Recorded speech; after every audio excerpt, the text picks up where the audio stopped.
ನಮಸ್ತೆ ಮಕ್ಕಳ, welcome back to my channel. Please like, share and subscribe my channel. ಮಕ್ಕಳ, ಇವತ್ತು ನಾವು 10th ಸ್ಟ್ಯಾಂಡರ್ಡ್ ಇಂಗ್ಲೀಷ್ನಲ್ಲಿ FA1ಗೆ ಸಂಬಂಧಪಟ್ಟಂತಹ ಮಾಡೆಲ್ ಕ್ವೆಶನ್ ಪೇಪರ್ನ ನೋಡ್ತಾ ಹೋಗೋಣ. ನನ್ನ ಮುಂದಿನ ವೀಡಿಯೋಸಲ್ಲಿ ನಿಮಗೆ ಇದರ ಉತ್ತರನೂ ಸಹಿತ ನಾನು ಅಪ್ಲೋಡ್ ಮಾಡ್ತಾ ಇದ್ದೇನೆ. ಅದನ್ನು ಸಹ ನೀವು ಬೇಕಾದ್ರೆ ರೆಫರ್ ಮಾಡ್ಕೋಬೋದು. ಫಸ್ಟ್ ಹೆಡಿಂಗ್ ನೋಡಿ ಮಕ್ಕಳ, do as directed below. Question number 1, choose correct question tag. It was a frightful proposition for Swami dash. Options ನೋಡಿ, didn't it, hadn't it, wasn't it, was it. Next, question number 2, fill in the blanks choosing appropriate words. If I had money, I dash bought sweets. Options ನೋಡಿ, will have, would have, wouldn't have and could have.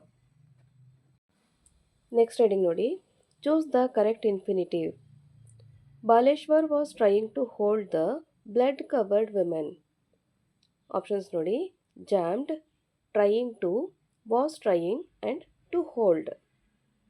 Next, question number 4, identify the correct language function.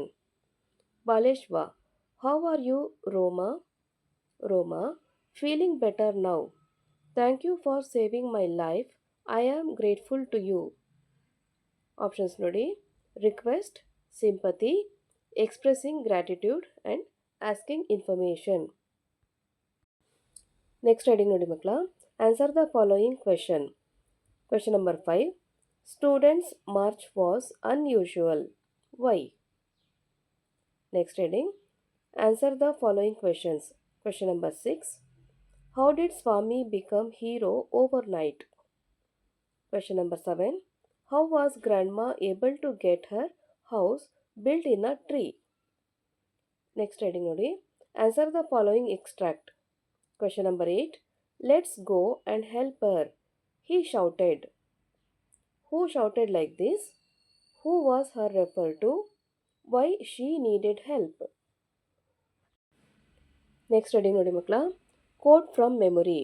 Question number 9 ಅಲ್ಲಿ the quality of dash dash dash ಅಂತ ಹೇಳಿ ಲಾಸ್ಟಲ್ಲಿ text ಅಂತ ಕೊಟ್ಟಿದ್ದಾರೆ. ಈ ಒಂದು ಪೊಯಮ್ನ ನೀವು ಕಂಪ್ಲೀಟ್ ಮಾಡಿ ಬರಿಬೇಕಾಗತ್ತೆ ಮಕ್ಕಳ. ಇಲ್ಲಿಗೆ 10th ಸ್ಟ್ಯಾಂಡರ್ಡ್ ಇಂಗ್ಲೀಷ್ನಲ್ಲಿ FA1ಗೆ ಸಂಬಂಧಪಟ್ಟಂತಹ ಮಾಡೆಲ್ ಕ್ವೆಶನ್ ಪೇಪರ್ ಕಂಪ್ಲೀಟ್ ಆಗಿದೆ ಮಕ್ಕಳ. ಈ ವಿಡಿಯೋ ನಿಮಗೆ ಇಷ್ಟ ಆದಲ್ಲಿ ದಯವಿಟ್ಟು ನಮ್ಮ ಚಾನಲ್ನ ಲೈಕ್ ಮಾಡಿ, ಶೇರ್ ಮಾಡಿ, ಸಬ್ಸ್ಕ್ರೈಬ್ ಮಾಡಿಕೊಂಡು ನಾವು ಹಾಕುವಂಥ ಎಲ್ಲ ವಿಡಿಯೋನ ನೋಡ್ತಾ ನಮ್ಮನ್ನು ಎನ್ಕರೇಜ್ ಮಾಡ್ತಾ ಹೋಗಿ ಮಕ್ಕಳ.